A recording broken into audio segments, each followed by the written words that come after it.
Last group remaining to preview and predict Group L of the FIFA World Cup. You got England, Croatia, Ghana, Panama. Overall, this is another one of these groups at the World Cup, pretty top heavy. I think it's clear. England and Croatia, class above the likes of Panama and Ghana. So, there's just a difference level and quality in these two, and I feel like that opening game, England Croatia, will decide who wins the group in Dallas. Very looking forward to it. That's one of the games in match day one that everybody has circled. England, Croatia, Dallas. We're all looking forward to it. And unfortunately, I got the Black Stars finishing last in this group. Ghana, they've been honestly dreadful in form. They've sacked Otto Addo in March after a terrible international win. I think they lost like 5-1, 5 or 6-1 to Austria. They also lost to Germany. This was one of them and Cape Verde were one of the teams that didn't qualify for the African Cup of Nations despite qualifying for the World Cups, which I guess tells a story in amongst itself. But you look at their roster, they got some players. They got the likes of Semenyo, Lamptey. Kudus has been who's hurt, but they do have some players. They brought in Carlos Quiros, who has success in international tournaments that are making his team hard to beat, making them defensively stout.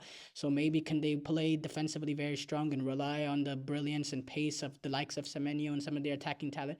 Who knows? But just based on form, I think Panama is coming in on better form than them. Panama beat South Africa and drew in South Africa in the March window. Ghana, you're looking at their form. I don't like them. So on quality, I think they're a much better team than Panama, but I have them finishing last.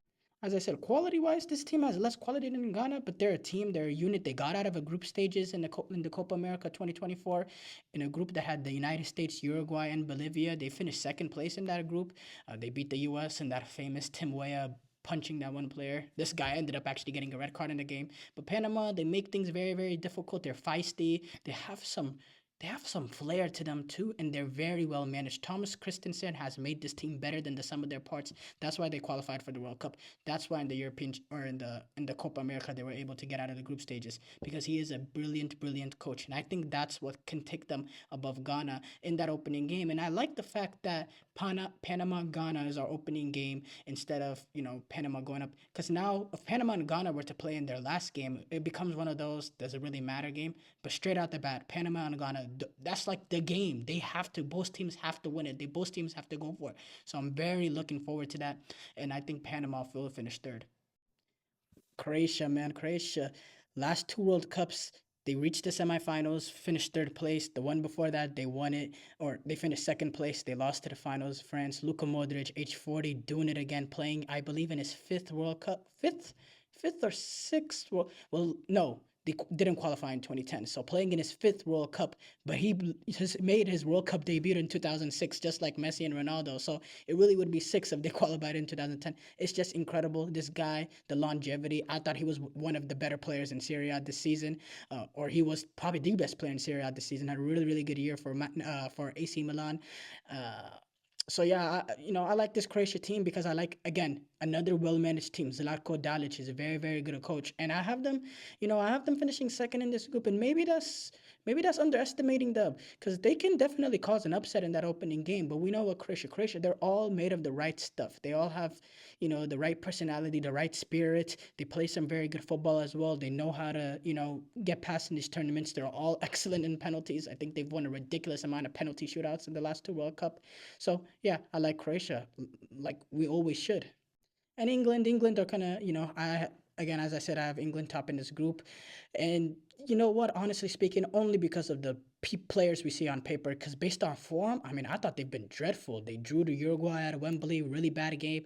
They also only beat New Zealand 1-0, the same New Zealand side that got smashed by Haiti a couple days before that. Similar players playing for New Zealand in both fixtures. So I don't know under Thomas Tuchel. And something else that I don't like, the roster selection leaves a lot to be desired. Now you have the obvious ones in there like the Harry Kanes, the Declan Rices, the Jude Bellinghams, the Bukayo Sakas, the really, really talented players. Those who are never going to miss out. But you also left out some really, really talented players. And I understand Phil Foden because despite his quality, he just never has done it for England, sure. But Cole Palmer, yes, he's had a bad form this year. but he's a guy that scored a goal in this that scored a goal in the European Championship final. He scored a goal. He assisted the winner in the semifinal of that same European Championship. He scored multiple goals in the Club World Cup final. He scored a goal to tie the game at the last minute in the Community Shield. He is a big game player. So despite lacking form, he's a guy in a big moment can make the difference, bringing him on just like he did at the last international tournament. So I think that was a huge, huge mistake. And I think not bringing Trent, you're down 1-0 with 20 minutes to go. You're going to bring on Jet Spence or you're going to bring on Trent Alexander-Arnold to whip a ball. Just only England can have a quality, a player, a talent like that and just not take advantage of him. They've never taken advantage of him. And it's gone across now multiple managers, not just Tuchel, but also Gareth Southgate. I can't understand it. Will that come back to bite them? Probably not in the group stages, but later on, I definitely do. Especially the form is not great with this England national team. I don't know. I don't know. But there is quality. You can't deny that. So yeah, so England finished top, Croatia second, Panama third, and Ghana, unfortunately, they will be going home in these group stages. Probably Panama as well, honestly.